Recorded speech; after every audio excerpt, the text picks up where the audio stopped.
my name is Anna. Welcome to my POL. For my creative piece, I wrote a spoken word, so I'll begin. Sassy, rude, mean, disrespectful, saucy, spicy, overbold, mouthy, smart alecky, smart mouth. Words people throw in my face like I'm nothing more than these words. I'm tired of these words hanging over my soul, recreating my life and keeping me hidden from my true potential. Take a step in my shoes and visualize this. First day of freshman year, a dark tunnel, and I'm still at the beginning. There's a light at the end, and you cannot get there unless you overcome these things that hold you back like these words. Standing in the way like obstacles, and I mean this was a change is about you are accepted entirely. And I can compare this year to a summer's day and where everyone's smiling because everything's great, but this year wasn't always good. And I can compare this year to a lion's den, and I'm preparing to be eaten with thunder and rain and storm and lightning, but this year wasn't always bad. With growth that shot up to the sky and dreams that shot even higher, taking a step out of my brain only to step into another, that is something I'm proud of. Perspective, something I'm a natural at. I took a reality check, tired of being called bossy, so I changed that. Turned my struggles into a growth that shot me so far forward, no one could hold me back from my own success. Or so I thought at the time. Before I knew that, I shot myself straight into a dark tunnel with so many more struggles to overcome and so many more strengths to build up. But it all comes back to these words that people throw in my face like I'm nothing more than these words. I'm a mixed child, hearing the struggles from both sides. Everyone says what they did was wrong, but two wrongs don't make a right unless they're right and everyone else is actually wrong. I expressed this through a script that I wrote for a skit that was performed. No one took it seriously, but of course I didn't expect them to because most people don't see this as a real struggle. Sometimes not even I do because it was a reality that I was a creation of. Writing the script is what I'm proud of. Being the product of equality is what I'm proud of. I always had high hopes, sometimes on a high pedestal, and sometimes that came crashing down, but I always found the strength to build it back up again.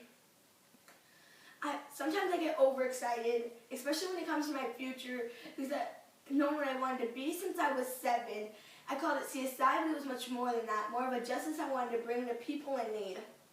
I was always into the weirdest things, for the things I was interested in, like forensics and science. You need a level of perseverance, and this year has taught me that some people can't afford to wait till the storm has passed, but find a way to work through the rain.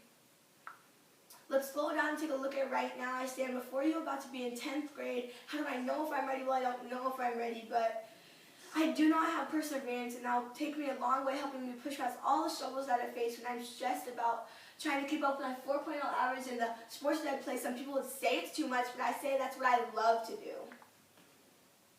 And now I'm at the end of 9th grade, and my mom's so proud that I made it, but she also wants me to be in 1st grade. I'm 1/4 of the way through this tunnel, and this tunnel is actually high school, and the light at the end has gotten bigger, and this light is actually my future.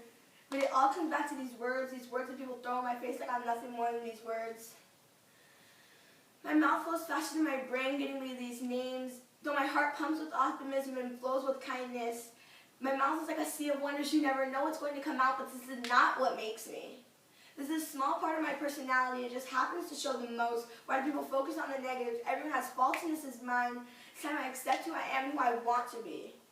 I'm the type of person who wants to please everybody and myself all at the same time. My high hopes let me believe that I can, but I'm only human. It drives me kind of crazy, but I still try my best.